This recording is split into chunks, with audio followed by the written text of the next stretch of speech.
I didn't grow up eating the healthiest foods as a child, but my parents and my people made it work. I'm gonna talk about some of the foods that I actually ate as a child, growing up in a poor community, in a poor family, but a family that was strong with love and strong with God and unity. So some of the foods I ate: bologna sandwiches, bolo sandwiches, which to me is like trash meat now.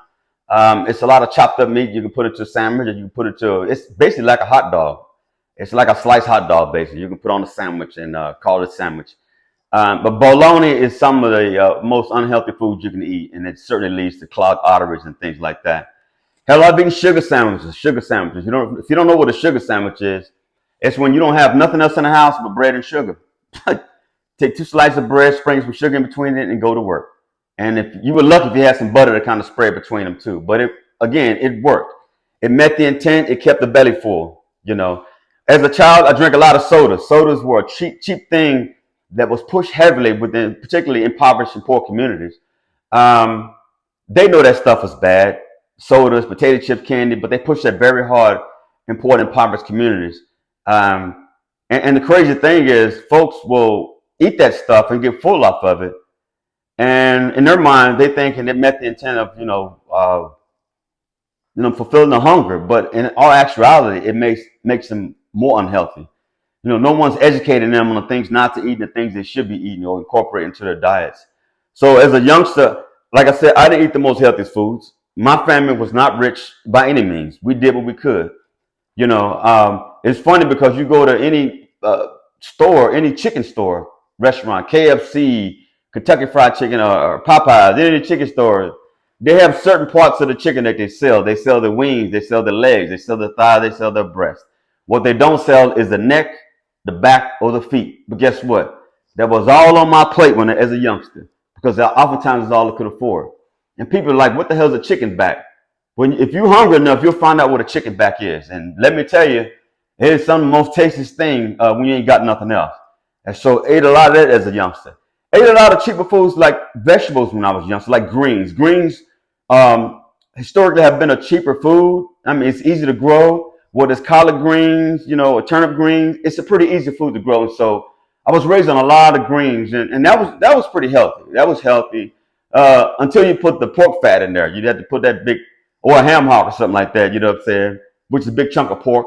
But greens was something that I ate a lot as a youngster. When I say greens, I'm talking collard greens, turnip greens, the leafy greens.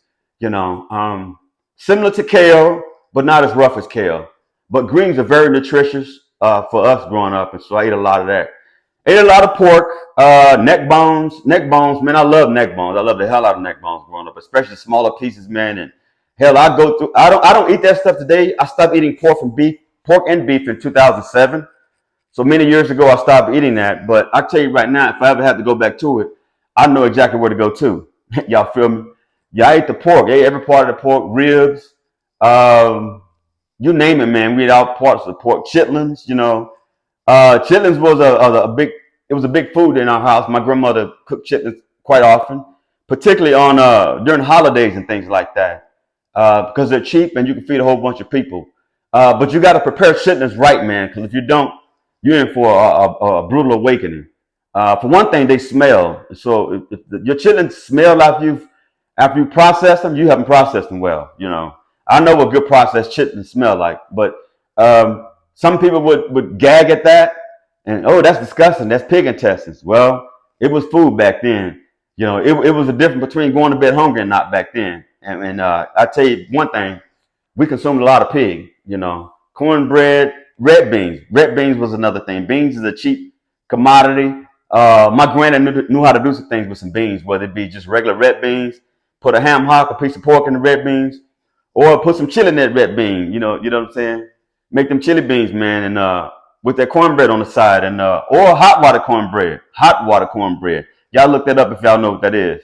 But that's some good eating back then. That was some good eating back then. Also back then, we ate a lot of what I would call locally acquired foods, such as pecans from trees or peaches from trees. So oftentimes with the neighborhoods, you have big pecan trees. Like my granny she's always lived near big pecan trees. There was one home she had massive pecan tree. It may have been 2 or 3 of them together, but this thing would produce some awesome pecans every year. So much so that my grandfather got to where he would gather up pecans, huge bags of them, and go and sell them to pecan companies they had down in Fort Worth. And that was another way to bring money in. But a lot of pecans, we would eat the pecans, like straight out of shell, and that would fill up the belly too. And they really came in handy during the holiday season, like Christmas and those type of things, where pecans, uh, depending on which desserts you're cooking, pecan is a real well-known nut to put in desserts. And so oftentimes we would go out to pecan tree, and the way we would get pecans is this. If the pecans hadn't fallen because of heavy winds, we take sticks. We take sticks and just keep throwing sticks, and the pecans is falling, and we're just going and getting the pecans, man. And next thing you know, we have bags and bags of pecans, man. Us kids may sit on the porch just cracking and eating pecans and eating soda or something we required down the store. The pecans were good for us, but the soda was not. The soda was not. As I mentioned before, a lot of the bad foods were pushed in the communities because it's cheap. It's a quick dollar for corporations. And on the other end of the spectrum, some of these corporations have ties into the medical communities, and that's well known and documented. It's disgusting.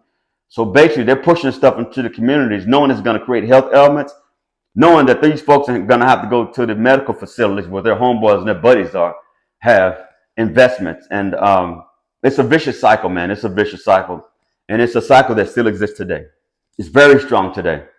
You know, you go in grocery stores now, you don't see a whole lot of healthy foods in there. I mean, you got to really do your homework to understand what healthy foods is. Most of the stuff in there is not healthy for you. It's not.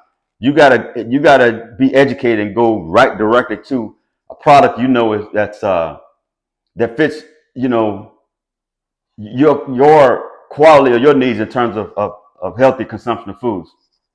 But yeah, the grocery stores, man, there's a whole bunch of things that could be in grocery store, but there's a reason there's not. You got lobbyists and people who are against it. But yeah, when I was young, man, nothing was off the table as far as eating. I think I've eaten turtle before. I think we caught a turtle one time. My grandmother killed this turtle and we ate a turtle. I'm sorry, y'all, for y'all animal folks out there, but hey, when you are at the bottom, the only way to sustain is to look around you and try to, pick and choose those things that that's safe to eat. I'm sorry. And I think she made turtle soup. Sorry for you animal folks out there. But yeah, other things, my granny would go fishing all the time. Fishing was a huge, huge thing in our family. We'd always go fishing every Sunday or Saturday, or holidays, whenever. And my granny was huge on, you got the rod and reel where you throw it out, cast it out, or you have the old cane poles. My granny she was an old cane pole person. And let me tell you, she was good at it. We always come back with a whole bucket of fish, whether it be perch, catfish, man, you name it, we come out with a whole bucket of fish, man.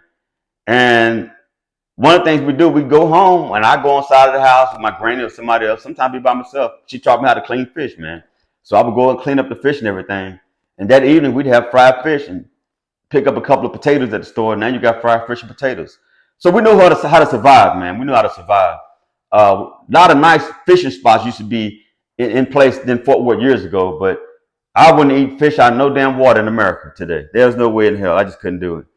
Because of the companies and the nasty things they're doing and polluting these water with all these contaminants and toxins.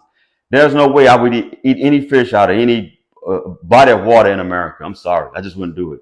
Hell, I'm reluctant now to eat fish out of the ocean because of all the other stuff going on. And oftentimes you go to the store and get fish and foods.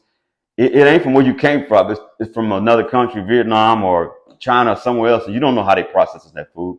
So you got to take chances on it. So yeah, man, as a youngster, we knew how to survive. Like I said, fishing was that was another big one for us. And just anything you could think of, we knew how to make ends meet. I mean, my granddad at one time even grew her own vegetables. And my great grandmother, they grew things like green beans, tomatoes, greens. They grew cucumbers, black eyed peas, corn on the cob. I mean, I remember picking all this stuff, man, as a youngster. My great grandmother had a farm. She had her own farm next to her home up on near 28th Street in Fort Worth. Anybody from Fort Worth know 28th Street up there?